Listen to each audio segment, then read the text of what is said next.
सत्य श्रद्धा, सत्य श्रद्धा, सत्य संत, सत्य श्रद्धा, सत्य संत, गोविंद राधे। सत्य श्रद्धा, सत्य संत, गोविंद राधे। सत्य श्रद्धा, सत्य संत, गोविंद राधे। सत्य श्रद्धा, सत्य संत, गोविंद राधे। सत्य संग, तीनों सत्य, सत्य से मिला दे। सत्य संग, तीनों सत्य, सत्य से मिला दे। सत्य श्रद्धा, सत्य संत, गोविंद राधे। सत्य संग, तीनों सत्य, सत्य से मिला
दे।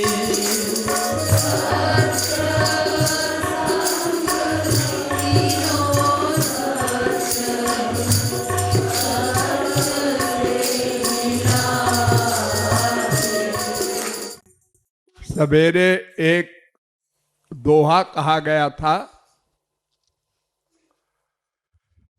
कि सत्य श्रद्धा हो और सत्य संत हो और सत्य संग हो।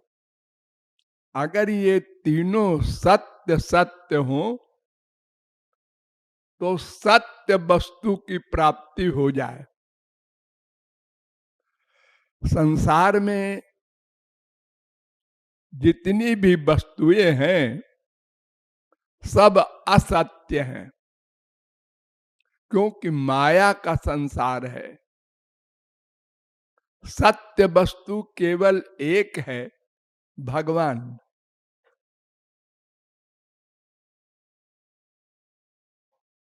तो भगवान की प्राप्ति के लिए ये तीन चीजें सत्य सत्य होनी आवश्यक है। नंबर एक, श्रद्धा। श्रद्धा किसे कहते हैं? गुरु वेदांत वाक्येषु दृढ़ो विश्वास श्रद्धा। वेद और गुरु के वाक्य पर दृढ़ विश्वास हो। ऐसा है कि नहीं, डाउट नहीं, 100% विश्वास हो, उसको श्रद्धा कहते हैं। वाल्मीकि से कहा राम बोलो, नहीं बोल सका। मरा बोल सकते हो? हाँ। तो देखो, मरा मरा बोलते रहना जब तक हम लौट के ना आवे। उसने पूछा नहीं आप कब लौट के आएंगे, बस आज्ञा पालन करना है गुरु की, अपनी बुद्धि नहीं लगाना। बुद्धि का तो सरेंडर करना है, शरणागत करना है। अरे सारी गीता क्या है? अर्जुन बुद्धि लगा रहा था, इनको मारेंगे तो पाप होगा, तो नरक मिलेगा। भगवान ने कहा मैं ये वो मनाधत्सो मई बुद्धि निवेश, बुद्धि मुझे दे दे, जो मैं कहूं वो कर। गुरु मानता है ना मुझे, हाँ तो बुद्धि मत लगा, तेरी बुद्धि माइक है, उधर का हाल नहीं जानती। बाद में जान जाएगी जब वहां पहुंचेगा।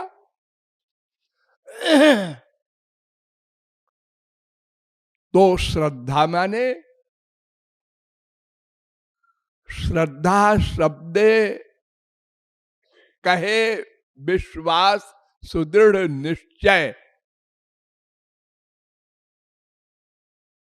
गौरांग महाप्रभु ने कहा सुदृढ़ निश्चय हो गुरु के वाक्य पर, उसको श्रद्धा कहते हैं।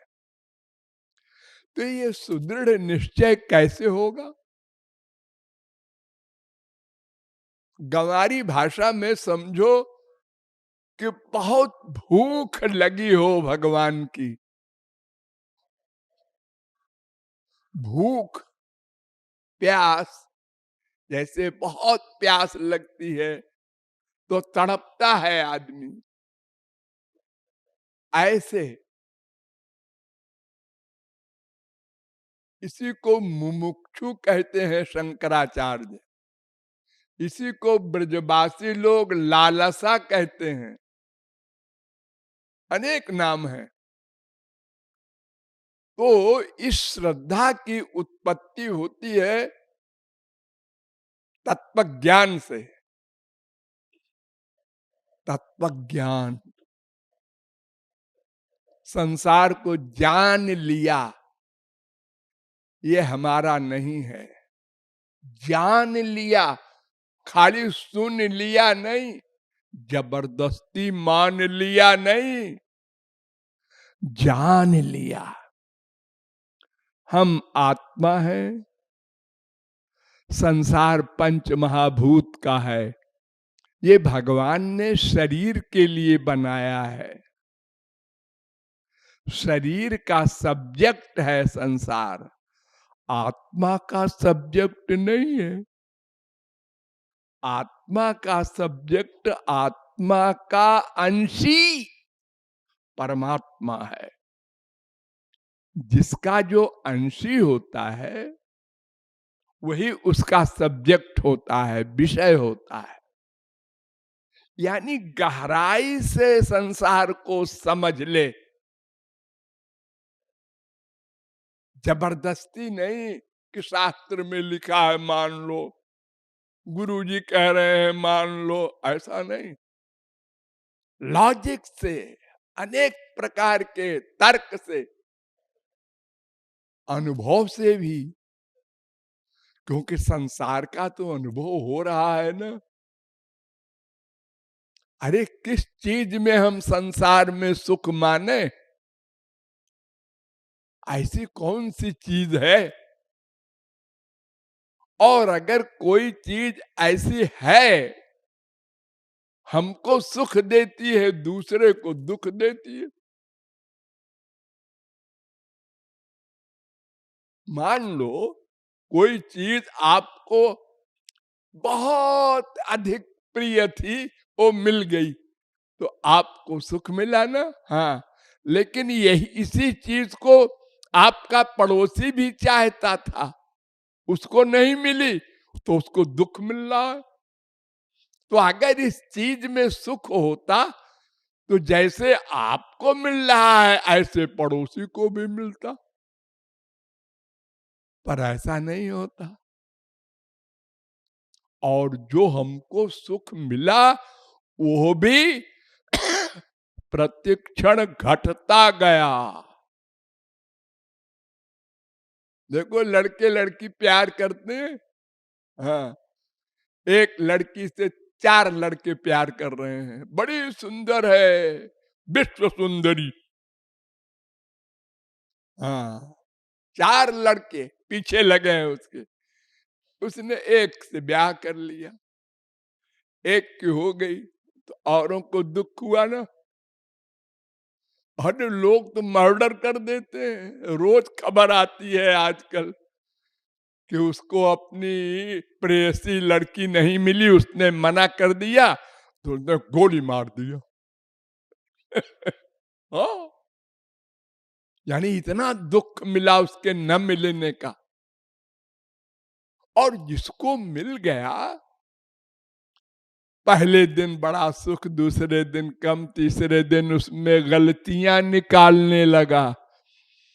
इसका ये ठीक नहीं है, इसका ये ठीक नहीं है, ये देर में उठती है, ये इसको ये काम नहीं आता है, बड़ी कड़क बोलती है, ये लो। अब उसमें इतनी दोष बुद्धि होने लगी कि एक दिन बोला, तुमसे ब्याह हुआ मेरी तो लाइफ खराब हो गई। ये क्या है? ये संसार का सुख है?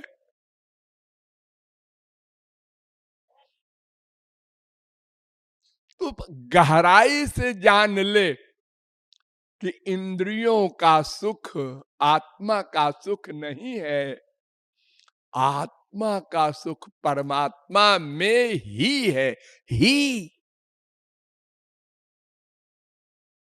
और शरीर का चलाना आवश्यक है, इसलिए भगवान ने संसार बनाया है कृपा करके। क्योंकि शरीर नहीं रहेगा तो आप भगवान से प्यार कैसे करेंगे?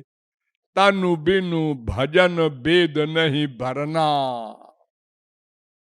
ये मानव देह स्वर्ग के देवता चाहते हैं, इसी के द्वारा आत्यंतिक दुख निवृत्ति और आनंद प्राप्ति का लक्ष्य प्राप्त होता है। इसलिए ये संसार भगवान ने बनाया है। तो अच्छी प्रकार से गहराई से संसार का तत्व ज्ञान, पंच महाभूत क्या है, शरीर कैसे बना है, शरीर कैसे पलेगा, मरने के बाद शरीर की क्या गति होगी, सब डिटेल में समझ ले तो फिर वैराग्य हो जाएगा। देखो,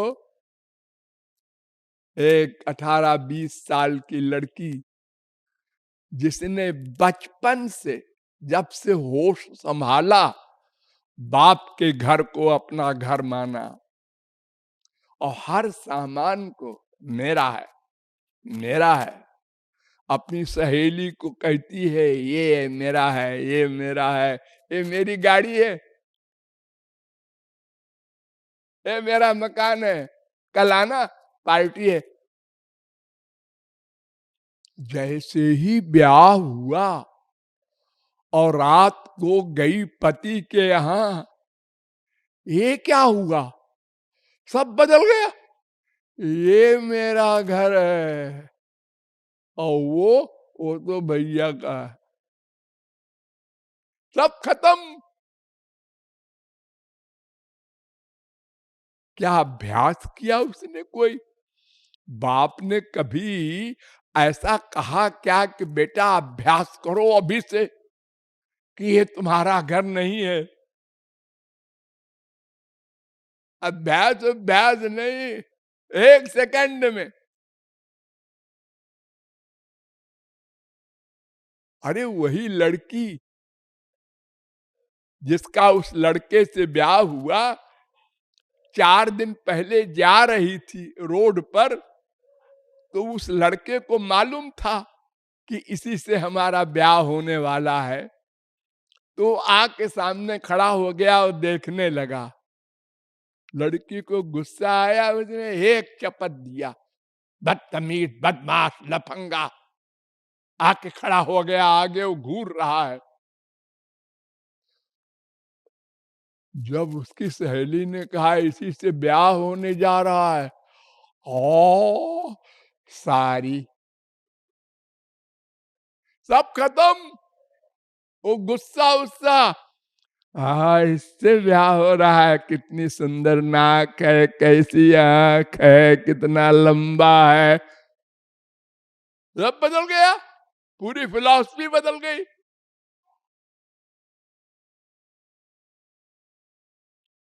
तो संसार का स्वरूप ठीक ठीक समझना होगा, तो उससे संसार से वैराग्य होगा। वैराग्य माने दुश्मनी नहीं, दुश्मनी तो अनुराग है। जैसे दोस्ती अनुराग है, ऐसे दुश्मनी अनुराग है। दोनों का एक फल। गोपियों को भी गोलोक मिला, शिशुपाल को भी मिला, कंस को भी मिला।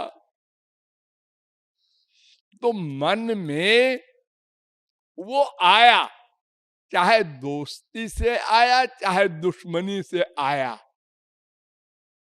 आया। तो जब संसार से हम दुश्मनी करेंगे तो वो संसार तो आया मन में। अब भगवान कहाँ आएगा? एक ही तो मन है। इसलिए राग भी न हो, द्वेष भी न हो, ये हमारा नहीं है। अरे देखिए, आप लोग बाजार जाते होंगे, हाँ, सामान खरीदने। आपको क्या चाहिए? चप्पल लेना है, टूट गई है। अब आप बाजार में घुसे तो पहले मिठाई की दुकान मिली, हाँ, और आगे गए कपड़े की दुकान मिली। आप गुस्सा तो नहीं कर रहे हैं इन दुकानों पर? ये मिठाई की दुकान क्यों खोल रखा है, हमको चप्पल चाहिए। अरे तो बाबा चले जा, 4-5 दुकान आगे चप्पल की दुकान है, वहां ले ले, लड़ता काहे को है? अगर वो बोले तो मिठाई की दुकान वाला, कपड़े की दुकान वाला समझाएगा कि अरे भले आदमी, लड़ने काहे को आया है तू? तुझे चप्पल चाहिए ना, तो 4 दुकान आगे चला जा। और कोई लड़ते ही नहीं है, सब देखते जाते हैं। अच्छा है, इसकी दुकान है, अच्छा है, आ गया चप्पल की दुकान। ऐसे ही संसार को देखो। हाँ, ना काहू सो दोस्ती और ना काहू सो बैर।